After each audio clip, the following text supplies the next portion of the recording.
je serai à votre disposition après la conférence, après la keynote, et je resterai sur le stand à côté. Mais il y a aussi 6 ou 8 coachs Google du programme Google pour les pros qui aident à accompagner les entreprises qui vous tendent les bras juste à côté. Il y a du café et des dragibus.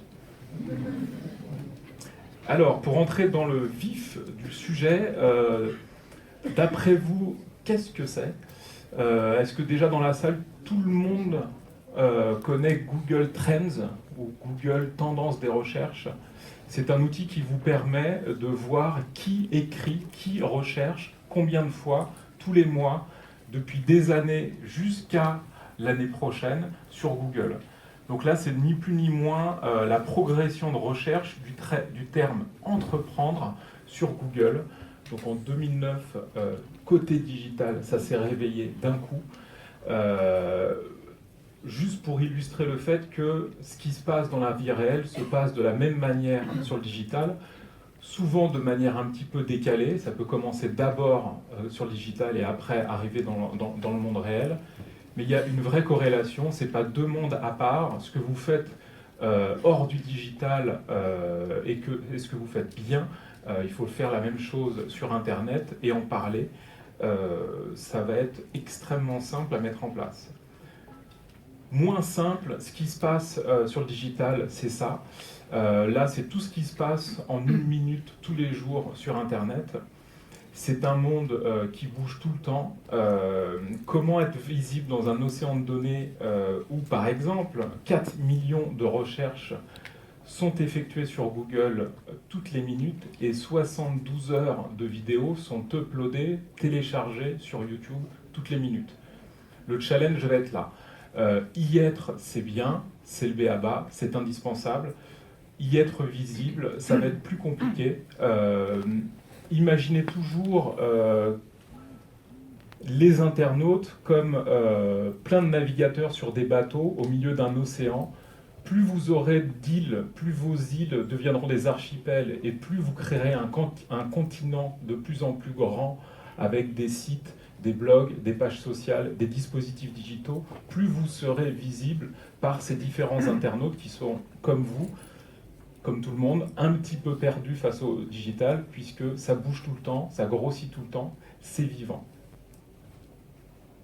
Quelles sont les prochaines tendances ? Là, on est sur une petite étude côté Google, avec la vision de Google sur le monde du digital sur 2015. La plupart des tendances, vous les connaissez déjà en tant que consommateur, des objets de plus en plus connectés. On a commencé par des chaussures connectées, des frigos connectés, des chaudières. Maintenant, on fait du jogging avec des bracelets connectés pour calculer combien de pas, de kilomètres on fait en faisant son jogging. Les montres connectées sont arrivées, vous le savez tous et toutes. Tous ces nouveaux objets connectés à Internet et au digital sont en train de bouleverser ce qui était déjà très révolutionné par les mobiles et les smartphones. La deuxième grosse tendance et la deuxième grosse révolution, c'est toujours et encore les mobiles. De plus en plus de mobinautes, comme on dit, voire même plus de mobinautes que d'internautes. L'outil électronique de connexion Internet et de connexion digitale, l'outil démocratique, l'outil le plus simple à appréhender, c'est le mobile, c'est le smartphone. Donc s'il y a une chose à retenir aujourd'hui, c'est de toujours réfléchir d'un point de vue utilisateur de smartphone pour essayer de vous trouver sur Internet. Quoi faire ? Quelles sont toute l'énergie, tous les budgets, tout le temps que je vais passer à communiquer sur Internet? Est-ce que tout ce que je fais a un sens et a un intérêt pour quelqu'un qui est sur son smartphone et qui serait potentiellement en train d'essayer de me chercher? La dernière grosse tendance, qui n'est pas non plus nouvelle, mais qui est accentuée par tout ce qui est digital et Internet, c'est un consommateur de plus en plus pressé. Aujourd'hui, un site e-commerce qui ne propose pas la livraison le jour même a un vrai désavantage concurrentiel par rapport à d'autres. Certains sites livrent même maintenant le matin si c'est commandé avant telle heure, etc., etc. et certains sites, plus pour du buzz qu'autre chose, mais tout est possible sur Internet. Bientôt des livraisons par drone, donc laissez ouvert vos fenêtres, ça va être drôle. On est vraiment dans trois grands bouleversements qui sont évidemment tous connectés au digital, sans jeu de mots, mais il va falloir appréhender ces petites révolutions technologiques qui ne sont pas que petites, puisque ce sont des petites révolutions sur certains appareils. Tout participe à un ensemble dans lequel il va falloir naviguer, s'y retrouver. Donc la grosse révolution, c'est évidemment les mobiles. On projette plus de 10 milliards de mobiles en 2020. 51% des Français font des recherches sur leur smartphone tous les jours. C'est devenu le point d'accès principal pour chercher quoi que ce soit sur Internet. Et on se rend compte que seulement une entreprise sur 10 possède aujourd'hui un site mobile optimisé.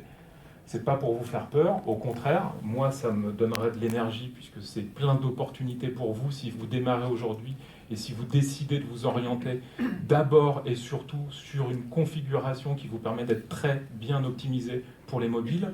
Mais il y a un gros retard, surtout en France, pour des raisons technologiques, puisqu'on pâtit de l'ancienne évolution technologique où on faisait des sites un peu light, des versions un peu légères pour les mobiles, pour des raisons d'investissement. Aujourd'hui, le monde change et on va vous proposer en plus une solution totalement gratuite pour ce faire.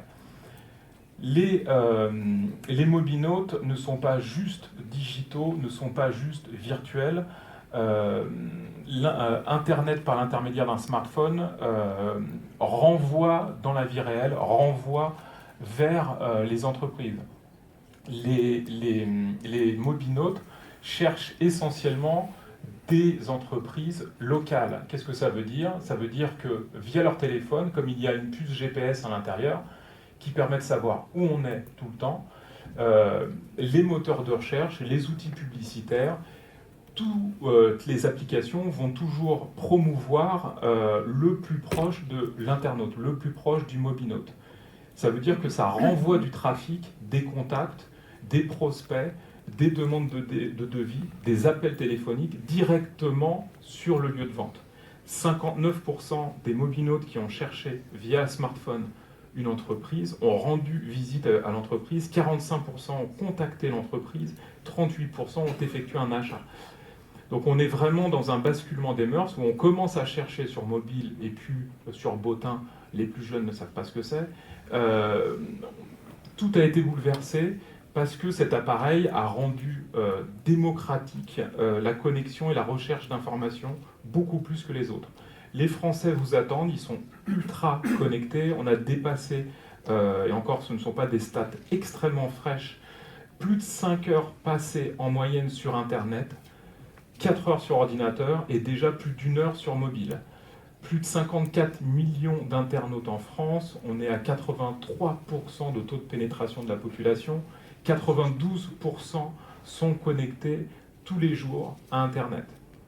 Ça concerne tout le monde, le B2B, le B2C, donc le monde professionnel, les liens directs avec les consommateurs, ça touche toutes les cases sociales, tous les âges, même les seniors qui étaient entre guillemets les derniers à rentrer dans ce monde, ils sont rentrés beaucoup plus facilement par l'intermédiaire, toujours, du mobile et du smartphone.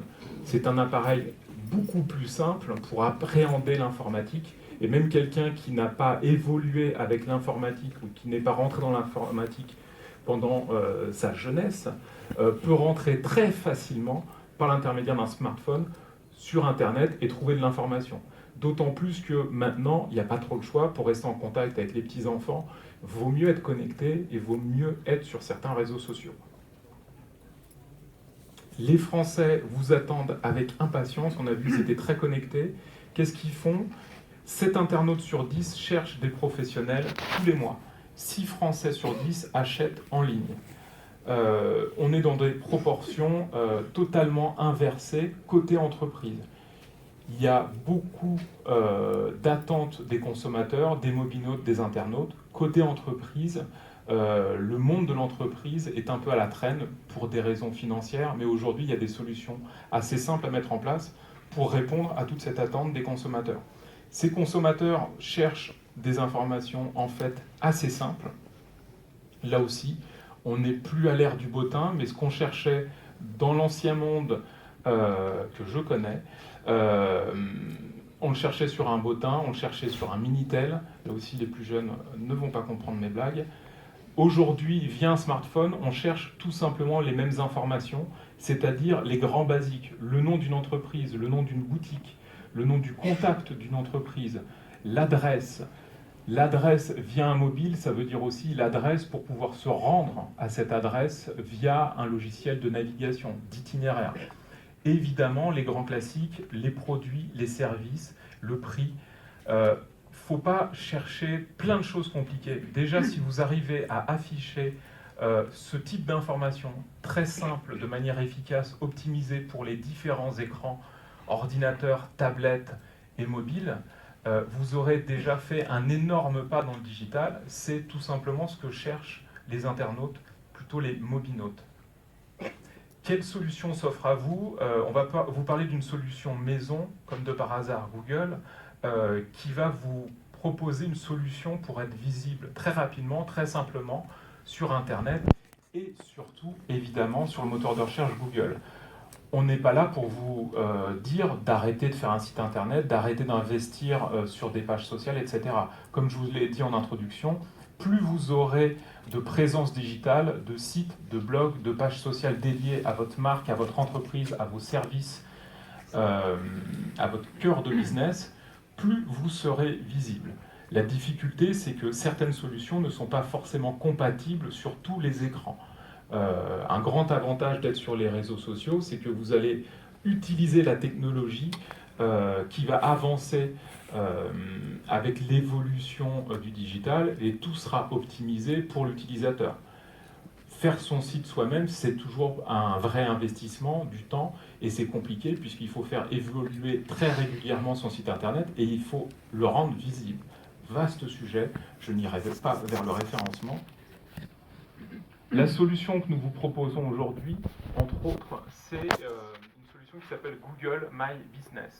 C'est tout simplement ce que vous connaissiez déjà par morceaux, par l'intermédiaire par exemple de Google Maps. C'est les anciennes fiches établissements d'entreprise, les pages entreprises dans Google Maps. Quand vous tapiez plombier sur Paris, vous aviez des informations d'entreprise avec des contacts vers des entreprises. Google a décidé de redonner la main aux entreprises sur les fiches établissements, les fiches entreprises que le moteur avait générées souvent plus ou moins automatiquement, avec plus ou moins les bonnes informations. Là, vous allez pouvoir vous réapproprier votre identité sur Google.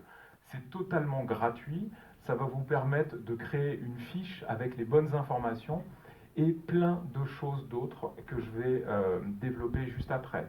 L'un des grands avantages, c'est qu'évidemment, cette solution est évidemment compatible sur ordinateur, sur smartphone et sur tablette.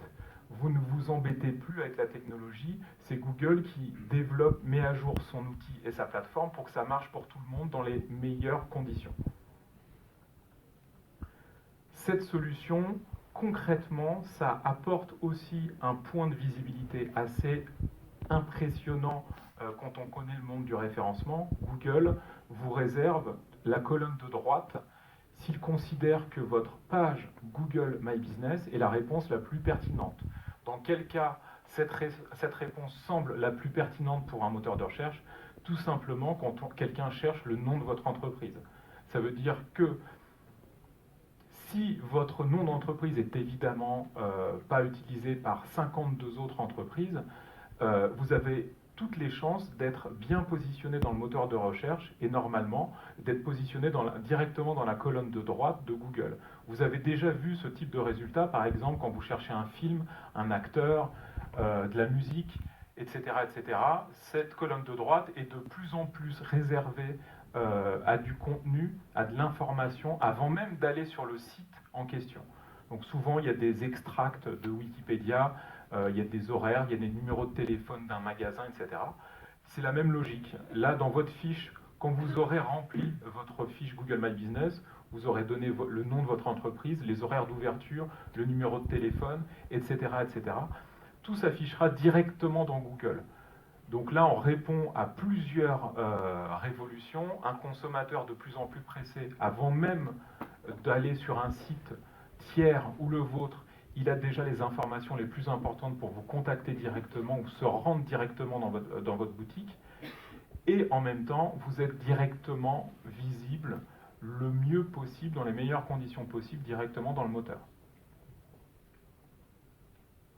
Autre fonction, puisque la page Google My Business va s'appuyer sur des fonctions du réseau social Google+, donc certains morceaux de Google+, vont être à disposition de la personne qui va gérer ce mini-site optimisé pour tous les écrans, où vous allez pouvoir évidemment partager du contenu comme sur d'autres réseaux sociaux. Vous allez pouvoir surtout, et c'est une des fonctions les plus importantes, gérer tout ce qui est notes, avis, commentaires. Ces outils, on va le voir tout à l'heure, vont pouvoir être réutilisés pour augmenter votre visibilité, que ce soit en référencement naturel, gratuitement, ou en achat de publicité sur Google. Évidemment, vous allez pouvoir partager des photos, des vidéos, tout ce qui est possible sur le digital. Vous allez pouvoir aussi, autre morceau de la famille Google, avoir tout un bloc de statistiques, c'est ni plus ni moins Google Analytics, pour la page Google+, de votre entreprise. Donc vous allez savoir qui a fait quoi, sans jusqu'à l'identité directe de la personne, mais savoir quelles sont les informations qui sont les plus recherchées, comment les gens sont venus sur votre fiche, par quels mots-clés dans le moteur de recherche, quelles sont les publications qui ont eu le plus de succès, et ça va vous permettre d'avoir un résultat concret, d'analyser en direct les métriques, les KPI, les résultats de tous vos efforts sur ce compte Google My Business. Évidemment, cet outil est aussi décliné sous forme d'application pour être cohérent jusqu'au bout. Vous allez pouvoir piloter votre compte Google My Business via une application comme de par hasard sur Google Play, mais aussi sur l'Apple Store via iPhone ou sur iPad, sur tablette Android ou sur téléphone Android. Tout ce que vous allez pouvoir faire sur un ordinateur, vous allez pouvoir le faire de manière nomade. Ça veut dire que vous allez pouvoir publier des contenus géolocalisés, une photo chez un client, une photo dans un salon, une vidéo dans un salon, et via cette application, la partager tout simplement sur le bon compte, au bon endroit, dans la bonne configuration, pour que ce soit affiché le mieux possible pour tout le monde. Comment ça marche? Qu'est-ce qui se passe après? Le site, c'est google.fr/business. Le stand juste à côté vous tend les bras pour vous accompagner dans la procédure si vous le souhaitez. Sinon, c'est très simple, même moi j'y suis arrivé. Vous créez un compte où votre entreprise existe déjà sur Google Maps, donc vous revendiquez la propriété de cette fiche. Ça se fait par courrier ou par téléphone pour prouver à Google que c'est vraiment vous et pas votre concurrent qui récupère votre fiche, ce serait dommage. Si vous n'existez pas dans Google My Business, tout simplement, vous créez votre compte, vous créez votre adresse, vous créez votre entreprise ici à telle adresse, et après il faut tout simplement remplir les informations, votre logo, une belle photo de couverture qui présente vos produits ou votre boutique par exemple, le nom de votre entreprise, vos horaires, votre adresse, etc. etc.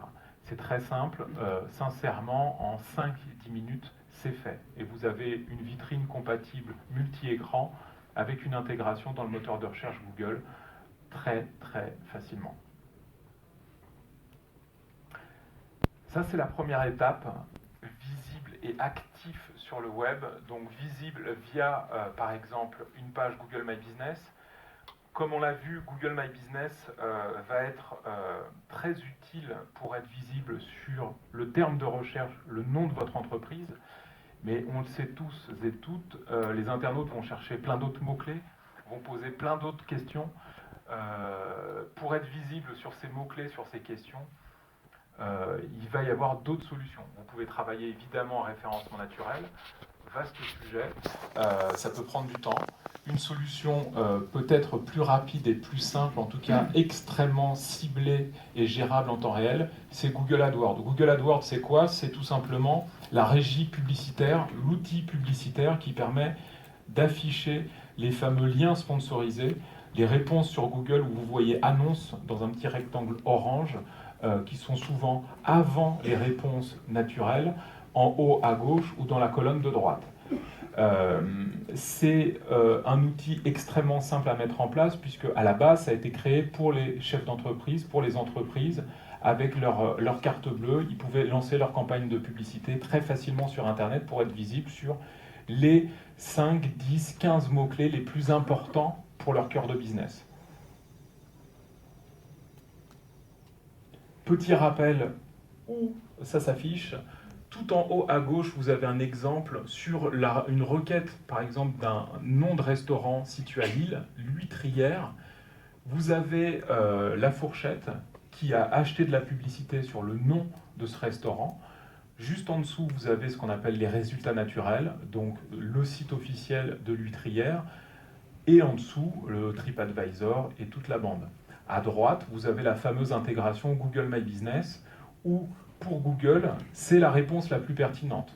Le nom du restaurant plus, en plus, ça ne se dit pas, mais je le dis, le nom de la ville où ce restaurant se trouve, et ce que recherche l'internaute selon Google. Donc évidemment, Google va intégrer directement dans la colonne de droite la fiche Google My Business du restaurant, puisque c'est ça que l'internaute cherche. Donc directement dans la page de recherche de Google, l'internaute a le numéro de téléphone pour réserver, les horaires d'ouverture, l'adresse du restaurant pour s'y rendre. C'est ça, une page de recherche. Google AdWords, comment ça fonctionne? Avec un bel exemple de t-shirt Bob l'éponge. Un internaute qui va chercher t-shirt Bob l'éponge et un site e-commerce qui vend des t-shirts Bob l'éponge et qui est passé dans Google AdWords pour se positionner sur ces mots-clés, t-shirt Bob l'éponge, va acheter t-shirt Bob l'éponge en expression dans Google AdWords. Google, quand un internaute va taper t-shirt Bob l'éponge, va voir si dans Google AdWords il y a des clients, des entreprises qui ont acheté ce mot-clé. S'il en trouve, il va afficher l'annonce la plus pertinente en fonction du classement de la plus pertinente. Il va afficher cette annonce, et cette annonce, quand on va la cliquer, on va aller tout simplement vers le site e-commerce de l'entreprise qui vend des t-shirts Bob l'éponge. C'est un raccourci très basique, mais c'est le cœur de la fonctionnalité de Google AdWords. Ça marche comme ça. À la base, c'était pour acheter des mots-clés sur Google et pouvoir viser très précisément les internautes. L'un des avantages de l'outil, c'est que vous allez pouvoir tout maîtriser sur votre budget de communication.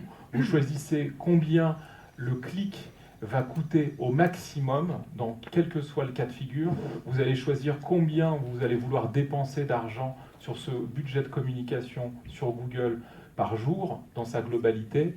Vous allez même pouvoir décider à quelle heure vos annonces vont se diffuser, voire diffuser différentes annonces en fonction de l'heure. Ça ne sert à rien de mettre en avant un numéro de téléphone si vous savez qu'à partir de 18h, plus personne ne va répondre. Par contre, vous pouvez continuer cette campagne de publicité et renvoyer vers le site à partir de 18h sur un formulaire de contact, etc., etc. Vous allez aussi pouvoir piloter au ROI, au retour sur investissement, en temps réel, puisque vous allez pouvoir mettre sur votre site un petit code qui va permettre à Google AdWords de savoir si la personne qui a vu la publicité a passé un coup de téléphone, a acheté, a rempli un formulaire, et si c'est le cas, vous allez payer uniquement en fonction de ce résultat. C'est ce qu'on appelle de la publicité à la performance. Le modèle basique, c'est au clic.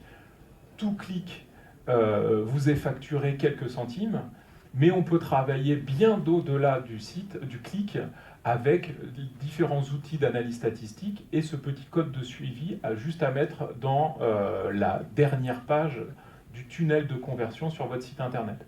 Et là, vous allez pouvoir piloter avec une seule interface, un seul outil, la totale. Le budget communication, le budget rendement, qui a vu quoi, est-ce qu'il s'est inscrit sur mon site, est-ce qu'il a acheté un produit derrière, est-ce qu'il m'a téléphoné derrière. Et vous allez avoir, via Google Analytics et d'autres outils, toute la vision pour piloter votre campagne. Vous allez pouvoir travailler, cibler et segmenter cette communication, évidemment par l'intermédiaire des mots-clés. Ne touchez que les personnes qui tapent tel mot-clé et exactement ce mot-clé-là, par exemple, ou au contraire, tel mot-clé et surtout pas tel autre mot-clé à côté du fameux mot-clé que vous cherchiez. C'est ce qu'on appelle les mots-clés négatifs. Donc vous allez pouvoir travailler de différentes manières, en requête exacte, en requête large, tout ce qui passe autour de la racine du mot que vous visez. Ça peut aller très loin. Vous allez aussi pouvoir travailler par lieu géographique. Vous pouvez travailler sur un pâté de maison. Vous êtes une boulangerie, vous voulez afficher de la publicité uniquement aux mobinautes qui passent dans votre quartier à 150 mètres près. C'est possible avec Google AdWords. Vous allez pouvoir donc travailler sur des horaires, sur des périodes. Le week-end, tel type de communication. La nuit, tel type de communication. La journée, tel type de communication. Sur les mêmes mots-clés ou sur d'autres mots-clés, puisque dans le monde merveilleux du digital, vous allez voir qu'il se passe des choses très étranges, toujours difficiles à comprendre, mais en tout cas, vous avez le résultat sous les yeux. Si vous êtes un e-commerçant, vous allez voir qu'il y a plein de gens qui achètent à 3h ou 5h du matin. Pour les toucher, pour être visible, c'est plutôt stratégique aussi de dépenser de la publicité pour pouvoir les toucher à ce moment-là. Et évidemment, vous allez pouvoir viser le type d'appareil vers lequel cette communication va être diffusée. Si pour une raison X, vous ne voulez générer que des visites vers une application mobile, vous le pouvez. Si vous voulez générer des clics vers un site qui n'est destiné à être vu que sur smartphone, vous pouvez augmenter la diffusion de votre campagne uniquement sur smartphone, etc. Quelques exemples concrets, comment ça marche, à quoi ça ressemble. Là, on a ce qu'on appelle, et je vais vous dérouler les grandes options d'AdWords. Là, c'est ce qu'on appelle des extensions d'annonces. À la base, AdWords, c'est la publicité sur un mot-clé qui affiche des liens texte. On peut rajouter plein d'autres choses. Un numéro de téléphone qui, affiché sur mobile, va proposer de téléphoner directement via le téléphone. Donc on a des résultats évidemment assez extraordinaires là-dessus, puisqu'on affiche une publicité extrêmement ciblée sur le bon appareil, à la bonne personne qui propose de téléphoner. Donc évidemment, c'est très important stratégiquement. On va pouvoir générer du trafic directement vers le lieu de vente, vers un showroom, vers une entreprise, par l'intermédiaire d'une imbrication de Google Maps, tout simplement l'adresse de l'entreprise. L'internaute clique sur cette adresse et va pouvoir avoir un outil de navigation et un itinéraire pour s'y retrouver. On va pouvoir faire des conversions en ligne. Là, si vous avez un site e-commerce, vous allez pouvoir transformer tout votre catalogue produit en autant de produits que vous avez, les transformer en bannières de publicité. Et donc là, l'internaute, dans une recherche sur Google, va être extrêmement intéressant à travailler, puisqu'il va voir votre produit, votre prix, le nom de votre site. S'il clique sur votre annonce, la vente est quasi faite, puisqu'il a déjà vu une comparaison visuelle d'autres produits concurrentiels. Et évidemment, tout ce petit monde marche aussi sur smartphone. AdWords, ce n'est pas juste des annonces textuelles sur Google, c'est aussi plein de sites partenaires pour faire des bannières publicitaires en texte, en images ou en vidéo, le tout compatible évidemment sur tous les écrans, puisque un moteur de recherche, quand il travaille bien, on n'y reste pas longtemps. On clique très vite vers un autre site, et pour toucher vos clients, vos internautes, vos mobinautes, vos prospects, il va falloir diffuser de la publicité, ou en tout cas être visible aussi sur tous les autres sites. C'est à ça que sert AdWords, pour faire de la publicité sur ce qu'on appelle le réseau display, en bannière classique, sur plein d'autres sites partenaires qui vont toucher plus de 80% des internautes. Évidemment aussi YouTube, qui est dans la famille Google, va vous permettre de travailler en vidéo ou en bannière classique, texte ou illustré, un peu comme sur Google, puisqu'on va pouvoir aussi travailler par mots-clés. Et je vais terminer sur cette dernière slide. Vous pouvez nous retrouver sur le stand juste à côté pour vos questions. Des coachs Google peuvent vous accompagner. C'est le programme Google pour les pros. Il y a un site dédié. on est sur le stand 432. Sinon, vous pouvez aussi travailler avec des agences partenaires, vérifier et